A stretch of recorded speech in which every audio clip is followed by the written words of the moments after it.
निशा, तुम्हें कुछ नहीं होगा। मेरा प्रेम तुम्हारी रक्षा करेगा।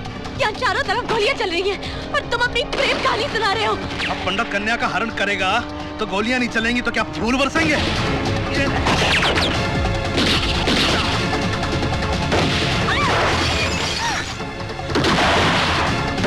घबराओ मत निशा, अगर तुम्हें मृत्यु आएगी तो उसे मैं अपने गले लगा लूंगा।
वहीं रुक जाओ इंस्पेक्टर।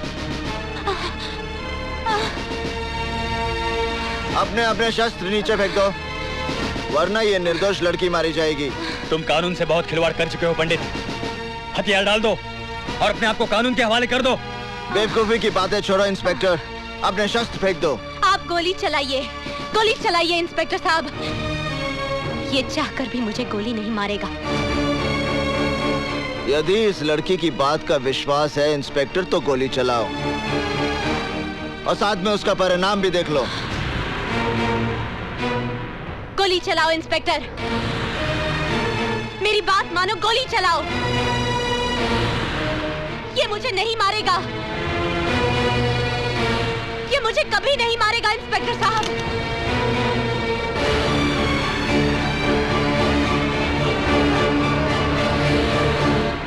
हफीज,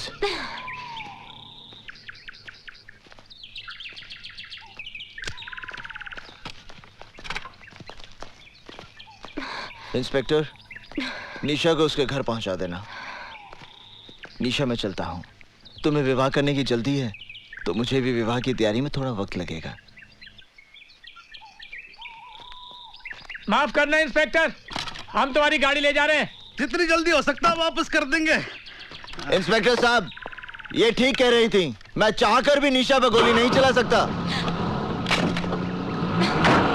साहब, ये तो अपनी गाड़ी लेके भाग गया। मुझे गाड़ी की पड़ी है, अबे गाड़ी तो वापस आ जाएगी। ये पंडित हमारे हाथ से निकल गया। पंडित के साथ पुलिस वालों का एनकाउंटर होता है और पंडित उस एनकाउंटर में बच जाता है। ये बात मेरी समझ में नहीं आता। ये साला पुलिस वाला जब झूठा एनकाउंटर करता है तो गुंडा मारा जाता है और सच्चा करता है तो बच जाता है। पंडित ने तुम्हारी शादी रोक के बड़ा नेक काम किया है निशा। Imran, stop laughing. इसका ये मतलब नहीं है कि मेरी शादी नहीं होगी। एक से एक अच्छा लड़का मिलेगा दुनिया में। लेकिन यकीन मानो, जब तक पंडित की सांसें चल रही हैं तब तक वो तुम्हारी शादी किसी और से नहीं होने देगा। अगर ये बात है तो मैं उसे ये मौका ही नहीं दूंगी। इमरान, मैं इस जन्म में शादी नहीं करूंगी। Nice to meet you lady Bhishma Pitamah. देखो पंडित, तड़प तड़प के मरना है तो धारदार हथियार मार लो, थोड़ी तकलीफ के लिए गोली, और अगर इत्मीनान से ऊपर जाना है तो सैनाट का कैप्सूल काफी है। मतलब जैसे चाहो अपनी खुशी से खुदकुशी कर लो, लेकिन भैया अपने साथ साथ हमें आत्महत्या करने पे मजबूर मत करो। सीधी बात करो हल्दी भाई। हम लोग फांसी नहीं चढ़ना चाहते पंडित, ना पुलिस की गोलियों से मरना चाहते। तेरी उस लोंडिया के चक्कर में हम सब मारे जाएंगे।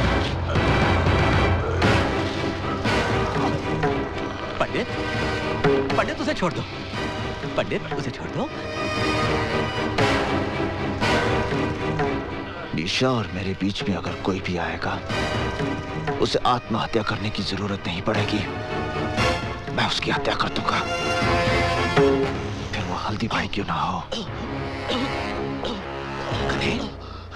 आग में तेजाब डालता है। आज तेरी वजह से मुझे भी खरी खोटी सुननी पड़ी। चल इधर। इस तरह मुझे मारने से आने वाला खतरा नहीं टल जाएगा हल्दी भाई। हमारे यहाँ लोंडियों की भरमारे जो पंडित की गर्मी संभाल लेंगी, वरना आज शिवा गया है तो कल हम भी जाएंगे। मेरी राय है इस लोंडे को खत्म कर दिया जाए। घर के दिए से कुनबे को फुकवाने का बंदोबस्त मत कर बेटे। उस लड़की की वजह से पंडित हमारे साथ है, इसलिए पंडित को अपना साथ रखना है तो उस लड़की को भी जिंदा रखना है। रही बात शिवा की, उसका तोड़ भी हल्दीराम के पास है। शिवा के अरेस्ट से हल्दीराम, पंडित वगैरह के बारे में हमें काफी इंफॉर्मेशन मिल सकती है। ये तब हो सकता है जब शिवा उनके खिलाफ statement they. Don't worry sir, special task force के इंटरोगेशन में वो सब कुछ बक देगा। वैसे शिवा है कहाँ? इस वक्त मजिस्ट्रेट कोर्ट में उसके रिमांड एप्लीकेशन की सुनवाई हो रही है।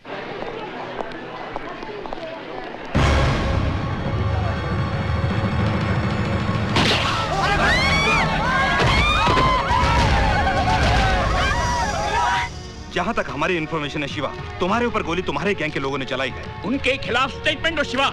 इन हरामजादों का कोई दीन अमान नहीं है। हल्दीराम पंडित दे ऑल आर पास्ट। पंडित को गाली मत दो साहब। पंडित के बारे में कुछ नहीं जानते आप। वो तो खुद ऐसे जाल में फंसा हुआ है जिसके बारे में उसे खुद भी नहीं मालूम। पंडित की कहानी जानना चाहते हैं आप?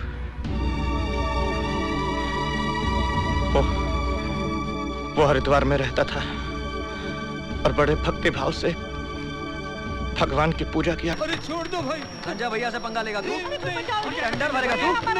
टेंडर भरेगा? साले अर्थी निकलेगी तेरी।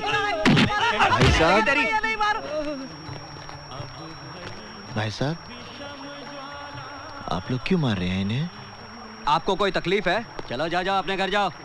अगर संजय भैया को पता चल गया ना, तो इसके साथ साथ आप भी पिस जाएंगे।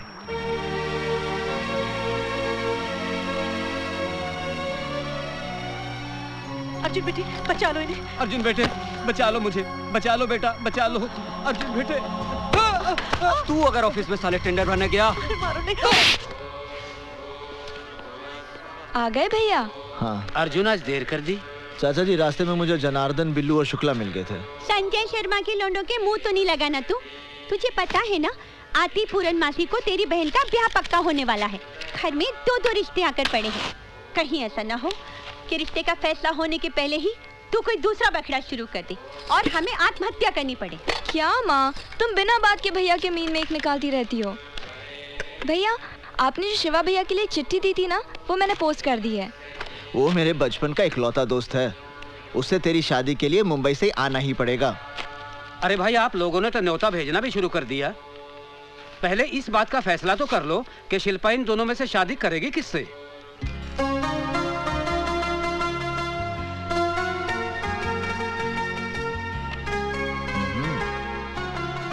चाचा जी, मेरे ख्याल से ये लड़का ठीक रहेगा। जरा मैं भी तो देखूं कौन सा लड़का चुना है तूने शिल्पा के लिए। अरे ये कोई लड़का है? मैंने तो सुना है ये शराबी है, कबाबी है, अय्याश है। हाँ, ये लड़का बहुत अच्छा रहेगा। कहाँ अच्छा लगेगा? इसके नैनक्स तो देखो, कद भी कहाँ इसका ठीक है। कैसी लगेगी ये जोड़ी? जोड़ी बहुत अच्छी लगेगी। अब मुझे क्या तेरी राय से शिल्पा की शादी पक्की करनी है? सुनो जी, मेरी शिल्पा की शादी इसी लड़के के साथ होगी। तो ठीक है, कल मैं जाकर रिश्ता पक्का कराता हूँ। हाँ,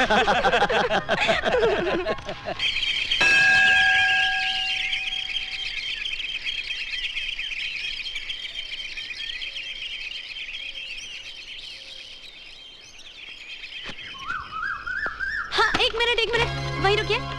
okay, that's fine, thank you. अब आप थोड़ा इधर हो जाइए। मैं आपसे कह रही हूँ, प्लीज थोड़ा इधर हो जाइए ना। आइए, प्लीज घबराइए मत। हाँ, अरे बस। अब आप हाथ हिलाइए ऐसे। अब स्माइल कीजिए, स्माइल के साथ हाथ हिलाइए। Okay, that's good, thank you. Hi, I am Nisha, Mumbai से आई हूँ। नमस्ते। आपका नाम? Arjun Dikshit. Nice name. By the way सुनिए, मिस्टर दीक्षित, 1 मिनट, मुझे यूनिवर्सिटी तक जाना है। यहाँ से कितना दूर है? 3 किलोमीटर। मुझे यहाँ से कोई बस, टैक्सी या ऑटो रिक्शा मिल सकता है? टैक्सी ऑटो रिक्शा तो नहीं मिल सकते क्योंकि ये जगह शहर से थोड़ी दूर है। हाँ, हर 2 घंटे बाद यहाँ से स्टेट ट्रांसपोर्ट की बस जाती है। 2 घंटे के बाद? वैसे आप कहाँ तक जा रहे हैं? मैं यूनिवर्सिटी जा रहा हूँ। ओह वंडरफुल, फिर तो आप मुझे वहाँ तक जरूर लिफ्ट दे सकते हैं। हाँ? नहीं, मैं आपको लिफ्ट नहीं दे सकता, आप बस से ही जाइए। देखिए, मुझे बहुत देर हो रही है, तो ऐसा करते ना, साथ में ही चलते। इसमें क्या बात हुई? हाँ? आओ, अब चलिए।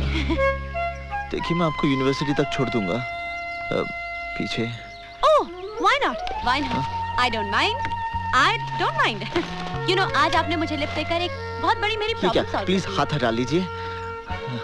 ओह सॉरी, आपने मेरी प्रॉब्लम सॉल्व कर दी है। Anyways, 11 बजे मेरी अपॉइंटमेंट है प्रिंसिपल साहब के साथ। अब पहले दिन ही लेट हो जाती तो क्या सोचते वो मेरे बारे में? इंप्रेशन ही गलत पड़ जाता। आजकल कहाँ रहता है यार, नजर नहीं आता तू। अरे ये अपने योगीराज तो पूरा भोगीराज बन गया यार। अपने से तो यही अच्छा है। खींचते हैं अभी। आइए, मैं आपको प्रिंसिपल के ऑफिस ले चलता हूं। पढ़ाने। अगर ये स्टूडेंट है तो हम भी इनके साथ क्लास फेलो बनेंगे। जरूर बनेंगे। तुम लोगों को शर्म नहीं आती है? बदतमीज। नहीं निशा जी, आप इनके मुंह मत लगिए, आप मेरे साथ चलिए प्लीज। कौन है ये लड़के? संजय शर्मा के लड़के हैं। संजय शर्मा? यहाँ की एमएलए रोहिणी देवी का इकलौता बेटा है। बदचलन, आवारा, गुंडा है। यहाँ की पुलिस भी इससे भय खाती है। मेरा बस चले तो निशा जी, आप ठीक है ना? कमाल करते हैं, बहबू सब आप पे गिर गए। ये सवाल मुझे आपसे करना चाहिए। आप ठीक है ना? अरे दीक्षित जी, क्या हुआ भाई? किसी को चोट तो नहीं लगी? प्रिंसिपल साहब, यहाँ सब कुशल हैं, चिंता की कोई बात नहीं। ओह, ये आपसे मिलने आई हैं। आप? मैं निशा हूँ, मुंबई से आई हूँ। मैंने आपको फैक्स भेजा था कि मैं योग पे रिसर्च करना चाहती हूँ। अच्छा भाई, वो फैक्स तो मुझे मिल गया था। ये हमारे यूनिवर्सिटी के योग के आचार्य प्रोफेसर अर्जुन दीक्षित। हाँ? और हाँ, आपके रिसर्च में यही आपकी मदद करेंगे। ओह ग्रेट, तो मेरा प्रोजेक्ट अभी से शुरू कर दे? जी नहीं, क्लास का समय हो गया है, विद्यार्थी मेरी प्रतीक्षा करते होंगे। मैं चलता हूँ। सर, तो शाम को मिले? संध्या के समय मुझे गंगा जी की आरती के लिए जाना होता है। ओह, सुबह मिलते हैं। ओके। आइए निशा जी, ऑफिस। हाँ। मैंने आपके रहने की व्यवस्था सर्किट हाउस में कर दी है। आपके रिसर्च वर्क में कोई भी दिक्कत नहीं आएगी, क्योंकि अर्जुन दीक्षित जी बहुत ही गुणी आदमी है। Yes sir, yes sir. अरे होना क्या था, गंगा जी में बाढ़ आ गई और अर्जुन के माँ बाप ने जल समाधि ले ली। तब से पेट काट काट कर पाल रही हूँ उसे। क्या माँ, अर्जुन भैया होश संभालते ही तो अपने पाँव पर खड़े हो गए थे। सारी तनख्वाह लाकर तुम्हारे हाथ में दे देते हैं, वरना इतनी महंगाई में घर चलाना मुश्किल हो जाए। निशा जी, हाय, आप यहाँ आई कैसे? रिक्शे से। चाची, ये निशा है। पता है। मेरा मतलब है कि मुझे नहीं मालूम था कि वो यहाँ आने वाली है। भैया, मैं चली जाऊंगी तो उसके बाद कोई ना कोई तो आएगी ना। चुप, मजाक मत कर। कहिए निशा जी, कैसे आना हुआ? आपने कहा था कल मिलेंगे, लेकिन कल कहाँ मिलेंगे ये नहीं बताया। लाइब्रेरी में। आपके घर में खाना बहुत अच्छा बनता है। धन्यवाद। अरे, मैं आपसे थोड़ी चाची से कह रही हूँ। अच्छा, मैं चलती हूँ। अरे बेटे रुको, अर्जुन, इतनी रात गए जाएगी कैसे? तुम जाओ बेटे, छोड़ आओ इसे। आप 1 मिनट रुकिए, मैं जरा साइकिल निकाल लूं। सुनिए, जरा कैरियर साफ कर दीजिएगा।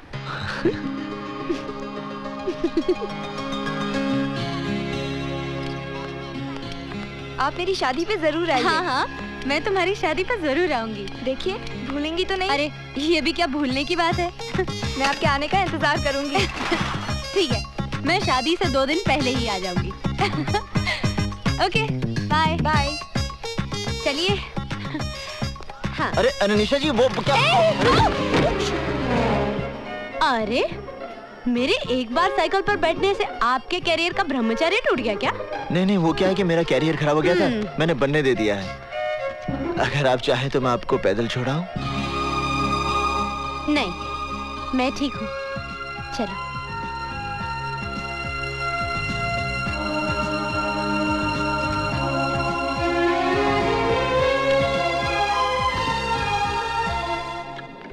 Wow, big library.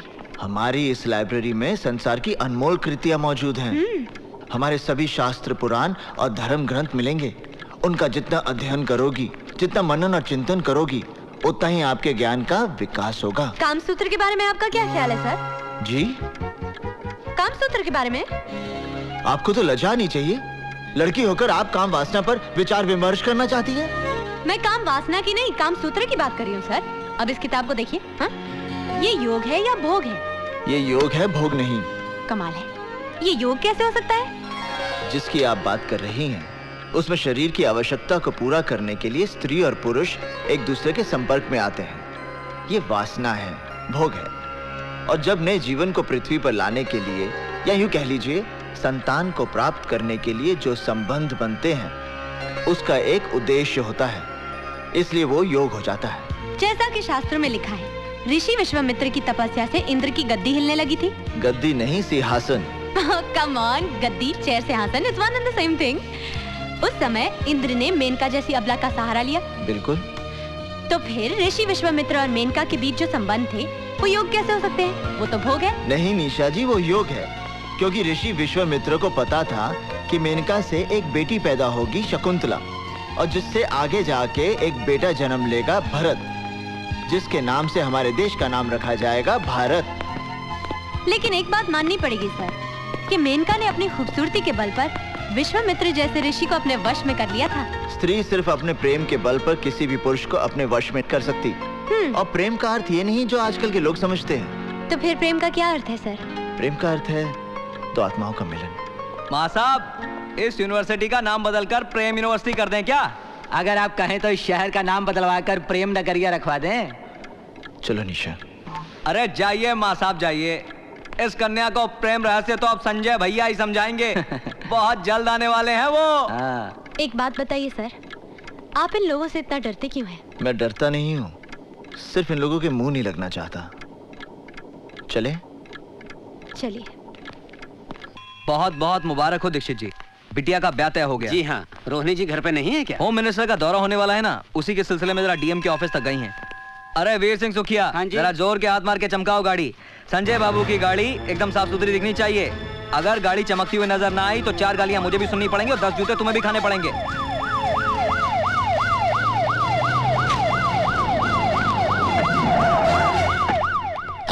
Madam Dixit जी आए। अरे दीक्षित जी, नमस्कार। नमस्कार। कहिए कैसे आना हुआ? बस यूं ही यहाँ से गुजर रहा था, सोचा आपके दर्शन करता चलूं। बहुत बहुत बधाई हो। सुना है बेटी का ब्याह हो रहा है? जी हाँ, सोचा है घर के 2-4 लोगों के बीच ही कन्यादान कर दूंगा। अच्छा चलो, प्रणाम।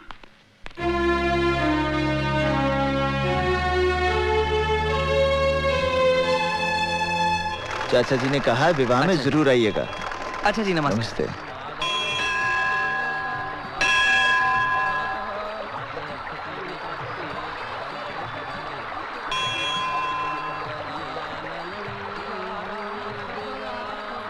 जय गंगा मैया। चलिए, हो गया गंगा स्नान। ये तो कौवा स्नान हुआ।